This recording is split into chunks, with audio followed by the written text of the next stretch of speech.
France Info, 6h, 10h, Jules de Kiss. Vous écoutez France Info, il est 9h-10 dans un instant. C'est donc le fil info et juste après on vous fera découvrir une nouvelle discipline sportive, un peu comme le triathlon, mais vous enlevez le vélo. On va tout vous expliquer. Après le fil info, donc 8h50. Olivia Chandiou.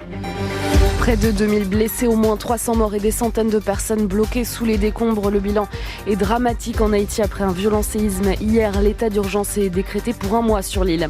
Les opposants au pass sanitaire mobilisés pour le 5e samedi consécutif. Près de 215 000 personnes hier dans les rues de France. C'est 30 000 de moins que la semaine dernière. 6 patients Covid évacués en ce moment de Martinique vers la métropole. Ils doivent rejoindre les hôpitaux de région parisienne cet après-midi. L'objectif, soulager les services de réanimation du CHU de Fort-de-France. 2 blessés graves après des coups de feu en pleine rue à Saint-Étienne-du-Rouvray près de Rouen. 2 hommes se sont tirés dessus hier soir selon les informations de France Bleu Normandie. Des tirs qui ont provoqué un mouvement de foule dans le centre-ville. Dans le sud-est, l'épisode caniculaire se poursuit aujourd'hui. Encore 40 degrés attendus en Provence. 5 départements sont toujours en vigilance orange canicule, de l'Ardèche jusqu'au Var. Et puis en football, la claque pour Lille, battue 4-0 par Nice, match hier de la 2e journée de Ligue 1.